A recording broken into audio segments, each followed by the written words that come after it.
गंगा और कथा गंगा, क्योंकि श्रीमद् भागवत के उपसंहार में भगवान वेदव्यास जी ने निवेदन किया है, निम्न गानाम यथा गंगा पुराणानाम इदम तथा। जिस प्रकार नदियों में गंगा श्रेष्ठ है, पुराणों में श्रीमद् भागवत श्रेष्ठ है। गंगा जी का उद्गम भगवान आदि नारायण का चरण कमल है। जेहि पद सुर सरिता परम पुनीता प्रगट भई, शिव शीस धरी।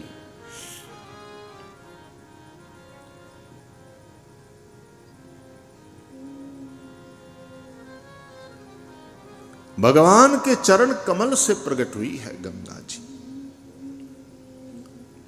शंकर जी ने अपने मस्तक पर धारण किया है।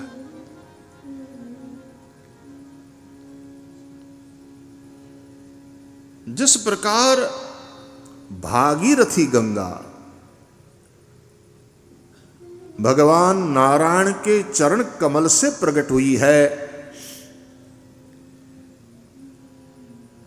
उसी प्रकार भागवती कथा गंगा भगवान आदि नारायण के मुख कमल से प्रकट हुई है।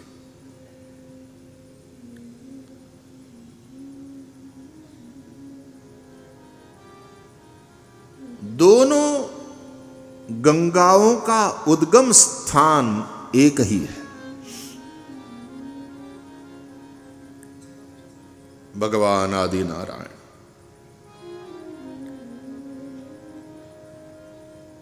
प्रभु अविनाशी है,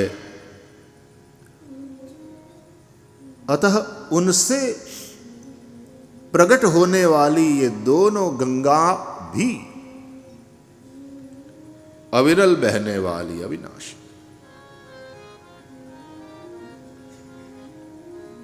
हमारे यहां आशीर्वाद देते हुए भी ये कहा जाता है ब्राह्मणों के द्वारा कि यावत भागीरथी गंगा, जब तक भागीरथी गंगा इस धराधाम पर प्रवाहित हो रही है, तावत तत्पर्यंत वाला आशीर्वाद दिया जाता है।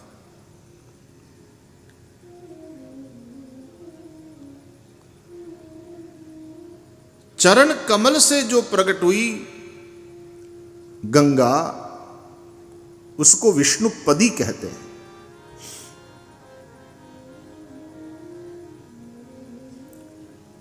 और उस गंगा को भगवान शंकर, जो कि परम भागवत है, वैष्णवानाम यथा शंभु, ये भी भगवान वेदव्यास जी कहते हैं भागवत जी के उपसंहार में, वैष्णवों में श्रेष्ठ हैं भगवान शिव। और याद रहे, शैवों में सबसे श्रेष्ठ है भगवान विष्णु। भगवान विष्णु के समान श्रेष्ठ शैव नहीं है संसार में, और भगवान शिव के समान श्रेष्ठ वैष्णव नहीं है इस सृष्टि में।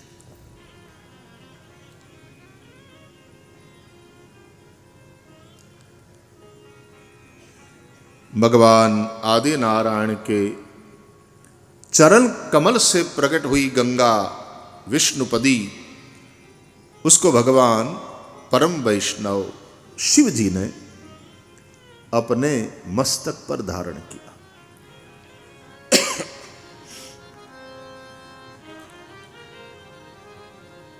भगवान के मुख कमल से जो प्रकट हुई है भागवती गंगा, उसको हृदय में धारण किया।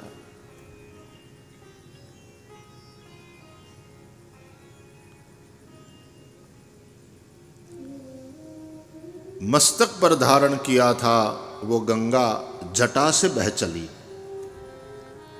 जटा शंकरी कहलाई।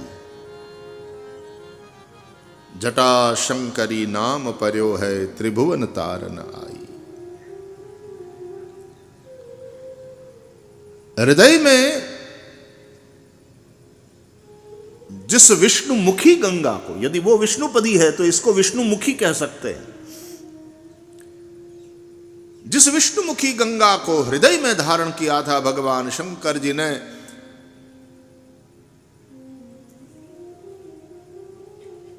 सुसमय में वो जिह्वा से फिर प्रवाहित हुई, वो जटा से प्रवाहित हुई, जटाशंकरी कहलाई। ये जिह्वा से प्रवाहित हुई, इसलिए इसको जिह्वाशंकरी भी कहा जा सकता है। वो यदि जटाशंकरी है भागीरथी गंगा, तो ये जिह्वाशंकरी है भागवती कथा गंगा।